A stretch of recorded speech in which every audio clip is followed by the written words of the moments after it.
Hey my lovelies, let's enter the world of the crime scene where every case tells a story that deserves to be heard.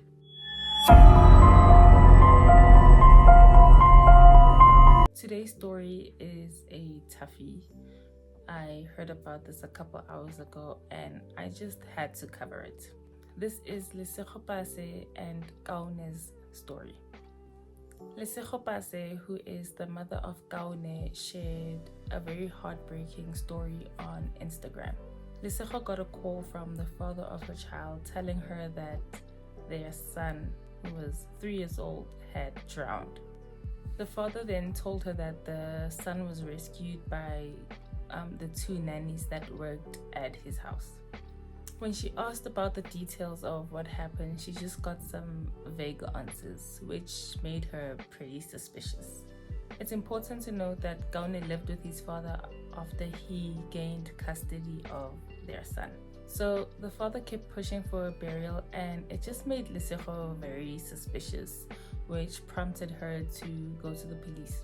Lesego then says she discovered some interesting information on the paramedic report that the child was found face up in their bedroom, and which was a conflicting story from what she had heard from the father, which is that he was near or around the pool where he had drowned. Lesego then says there was no medical report that was explaining how her son passed. The father had quickly and hastily just taken Kaone to the morgue, and by doing that it just blocks the chance of a proper investigation. Another thing that made Lesego suspicious is that the father really kept pushing for Kaone's birth certificate so that the burial can be done as quick as possible. Before Lesego could even understand what is happening, she sees on Instagram that her son had already been buried. No one told her, not the father, not the father's family, no one. According to Lesego, the father of Kaone had been denying Lesego from seeing their son since May of 2024. And apparently he had told Lesego that he doesn't want any family at the funeral. So the father's part of the story is that on the 23rd of October 2024, he got a call from one of the 2 nannies telling him that his son had drowned in the pool. The nanny then told him that Kaone was struggling to breathe. According to him, he asked Lesego to come to his house, but Lesego refused because she had to participate in a very important family meeting regarding her grandmother's estate.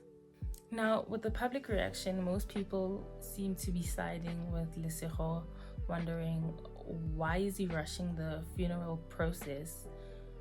Why does everything have to be so fast? Some are even claiming that this was probably a ritual killing. And honestly, the way South Africa is set up, I would not be surprised. Lesego is calling for the body to be exhumed so that a proper investigation can be done, and I think it's only fair. Okay, now I have some opinions. I think this is very fishy. Why couldn't he wait just 7 days for Lesego to be able to make it to his house? Why did the burial have to be so fast? Why doesn't he want family members there if that is true? Honestly, I think something is hitting the water. Konokshaya manzi, and it's very suspicious. Like I said, I would not be surprised if this was a ritual killing. I really hope it wasn't. Is it even the child that's buried there? I just have so many questions.